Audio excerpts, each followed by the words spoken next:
विद्यासागर जी महामुनिराज की। ओम नमः सिद्धेभ्यः।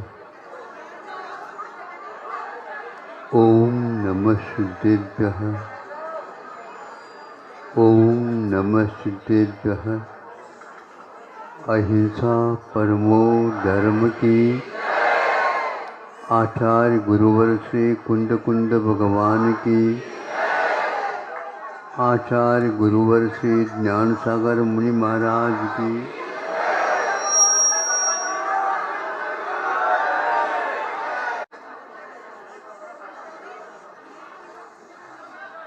शास्त्रकारों ने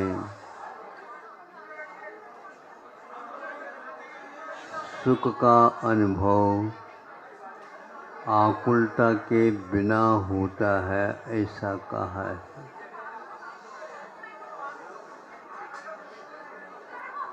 संसार की प्रत्येक दिशा में आकुलता देखी जाती है। आप सुनने की भी थोड़ी सी आकुलता करी है। बैठने के तो कर नहीं सकते, किंतु आप सुनने के तो कर सकते हैं।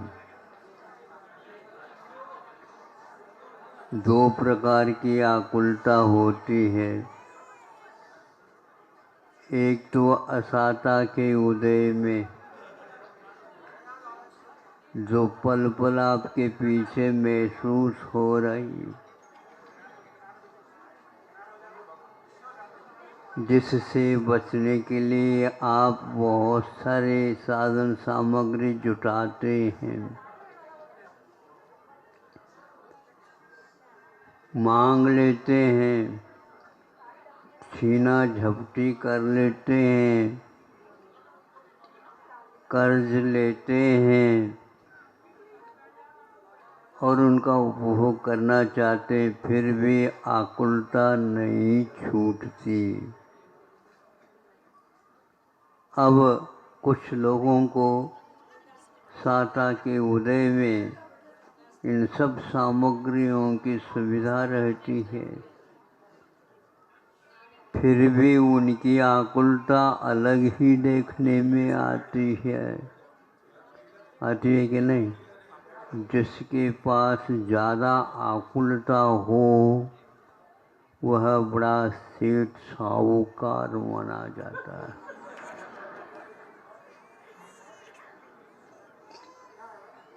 आपको आकुलता मिटाना है तो सेठ साहूकारपना जिसमें आप मान रहे हैं उन सबको इस अर्घ में चढ़ा दो।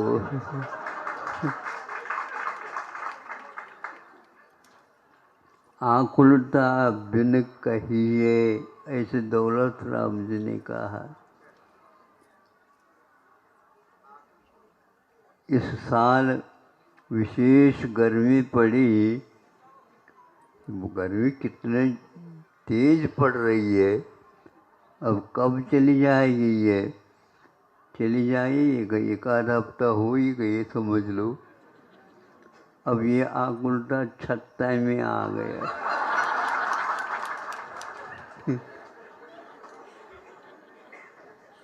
अब क्या करे बताओ? एक आकुलता हो चली गई, दूसरी आकुलता आ गई। अब वर्षा के कारण छत्ता लगाते तो फिर भी ठीक है, लेकिन तीसरा व्यक्ति वह भी ये है देखने के मिलता है, अरे भैया हमारे ऊपर छत्ता नहीं लगा है।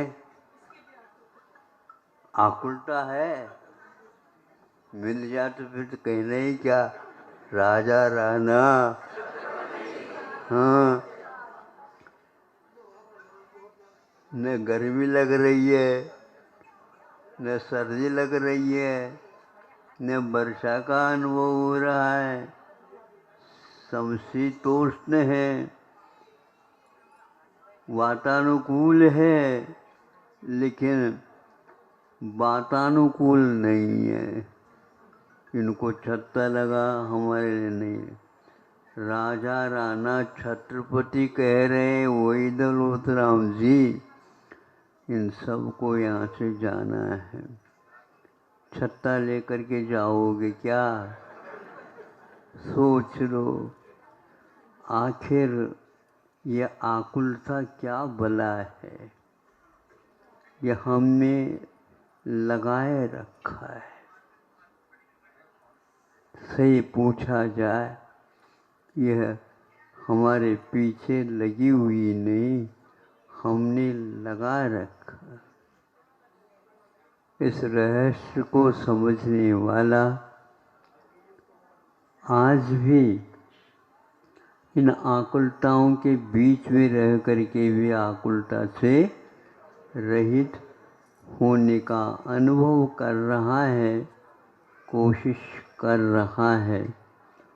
और संतों ने हम लोगों के लिए उसके रास्ते भी बहुत सस्ते बताए गए हैं। अब इस रहस्य को समझो और एक एक पल इन आकुलताओं के बीच में रह करके भी निराकुलता का अनुभव कर लीजिए। आपको आकुलता हो रही है सुनने की, क्योंकि जगह की व्यवस्था नहीं की गई है। तो अब इतनी बड़ी छत्ता कहाँ से लाएंगे बेचारे हैं? कहाँ से लाएंगे बताओ?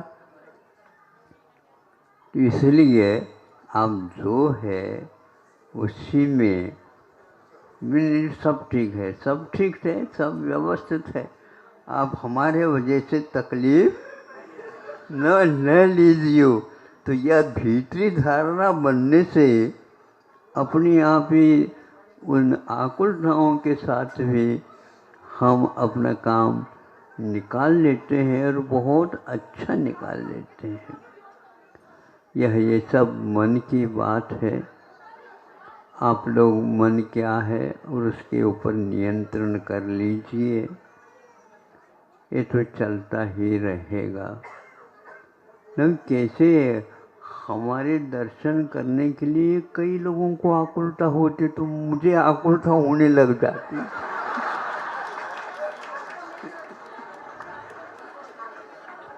अब कैसे करें? भक्ति के लिए बैठे हैं, अरे और वो आपस में संघर्ष हो रहा, तुम बैठो, तुम उठो, तुम वो करो, तुम ये करो। तो अपने भैया हे भगवान, हमारे वजह से भी लोगों को आकुलता, क्या करें बताओ?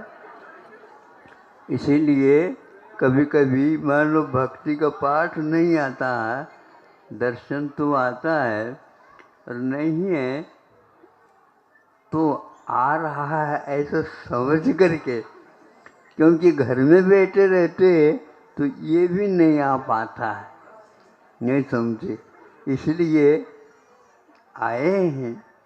उसी में सुविधा समझ करके थोड़े बहुत आप लोग अपने परिणाम सुधार लो। सुधरा हुआ रहता है लेकिन वह व्यवस्था नहीं हो पाती है।